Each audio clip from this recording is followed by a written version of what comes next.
So I'm titling this video Nature Worth Fighting For. And I'm kind of starting with this image. This is what popped up in a Google image search of Amazon rainforest. Now, is this nature worth fighting for? I would say yes, but probably not for the reasons you might think, and not for the reasons that most people might think when they see something like this. So when many of us see an image like this and we think about nature, I mean, we see the image and the image just says nature, right? We've got animals coexisting in an ecosystem.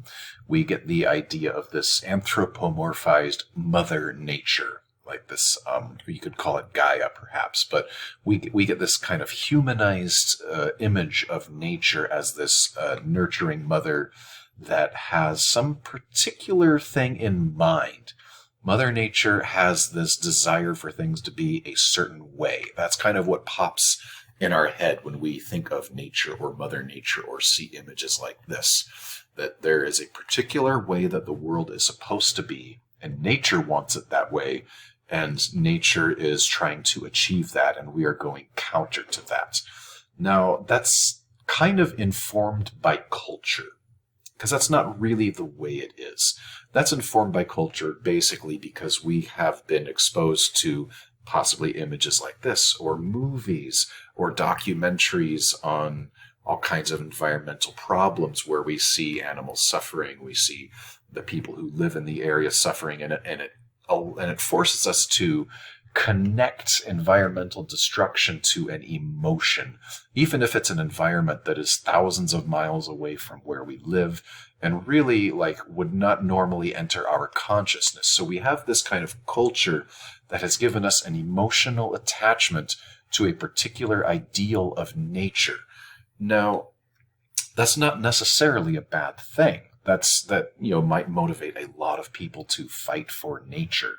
But what it does is it intellectualizes it.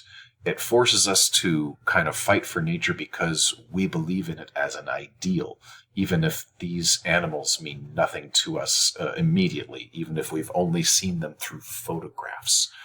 Whereas somebody who lives in this area and is seeing part of the Amazon being clear-cut, well, they're going to fight in a different way because they know these animals, they know this ecosystem, they're a part of it. They're going to fight because they are fighting for their survival, not because they believe in a particular ideal of what nature is supposed to be. And there's a big difference there, because when you fight for something based on your ideal, based on, this thing that you have in mind as this is how it's supposed to be, you're only going to fight so hard. You're going to make small changes. You're going to turn off the light, right? You're going to maybe ride your bike a little bit more often, but you are going to be acting in a way that still allows the system that is destroying this to keep going. However, if you are fighting for your very own survival, you're going to fight a lot differently. You are, instead of maybe trying to do things that are still working along with and inside of the system, you are going to be fighting the system itself.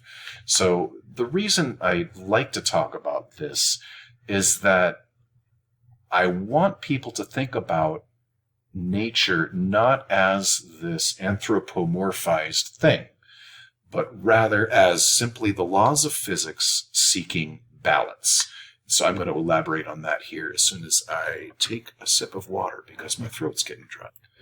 So here's a little infographic from National Geographic on mass extinctions.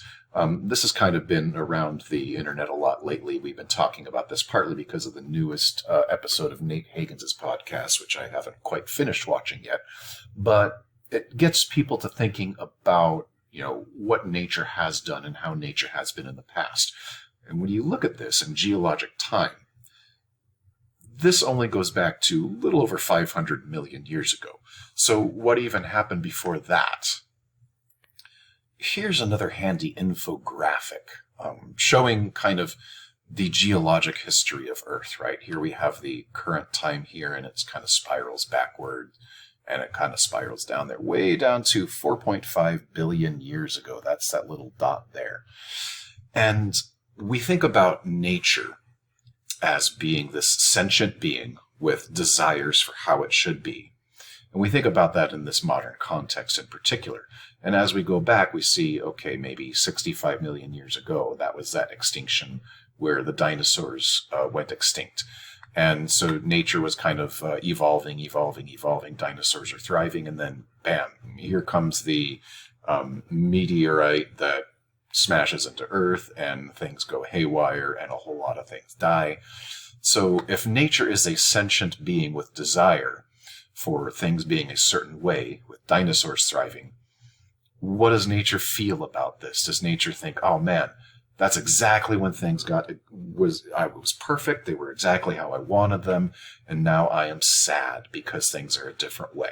Of course, nature did not do that, right? And then we go back even beyond where this thing began. That's like 542 million years ago at the beginning of the Cambrian period. So what is it like before that? We've got, just these primitive forms of life, even this first several billion years of Earth's history down here where it's kind of spiraling, where there is no life at all. So that's a question. Are we talking about Mother Earth as the Earth? In which case, we have an Earth for billions of years without any life. Is that still a Mother Earth?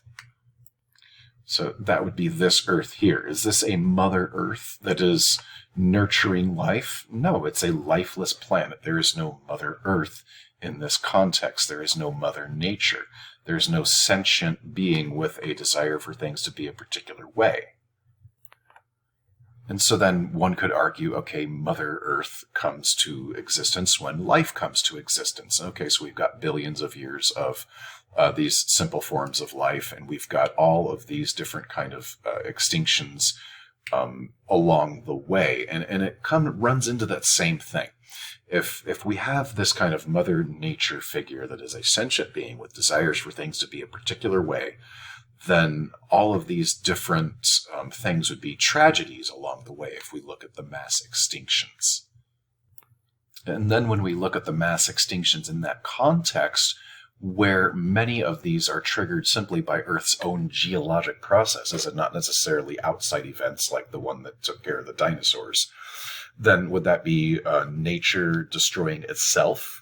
Is the geologic process happening on Earth that creates these extinctions? Is that Earth working against itself if Mother Nature is some kind of sentient being? I feel like I'm kind of like railing on this, but it's for a good reason, because people are feeling really all kinds of sad ways for nature, for species that they've never seen that are going extinct. And that's fine, right? That's all on an intellectual level. That's not on a level that really means anything to us, because again, this might be a species or a tree that I have no actual relationship with. It's not a tree that I have touched. It's not a frog that I have listened to or held, right? This is all on kind of an abstract intellectual level that we are mourning the loss of nature. But are we mourning these losses of nature? Are we mourning the loss of nature that's going to occur in 5 billion years when the sun destroys the planet, right? Are we mourning all of these the way that we are mourning this era's? And if we're doing it on an intellectual level, then we should be mourning all of these mass extinctions the same amount, right? Oh, this was so sad when we lost the dinosaurs. Those are all kinds of dinosaurs that I will never get to meet and listen to and run from in fear of my life. Or it was so sad at the PT extinction here. So it's really, I'm trying to de-intellectualize this whole thing, because the kind of nature worth fighting for is the kind of nature I showed in that beginning image. So I'll go back to this beginning image. This is worth fighting for, not because I've ever heard the song of this frog or seen this species of butterfly, which I probably haven't. It's worth fighting for because I am a selfish being and I am a living being, and I want to keep surviving for my own selfish reasons and for the survival of the people that I love. So fighting for nature in that sense is a lot different. When you're fighting for your own survival, like I said earlier, if you're somebody who lives in this ecosystem and you see logging coming to you, you're going to fight a lot differently.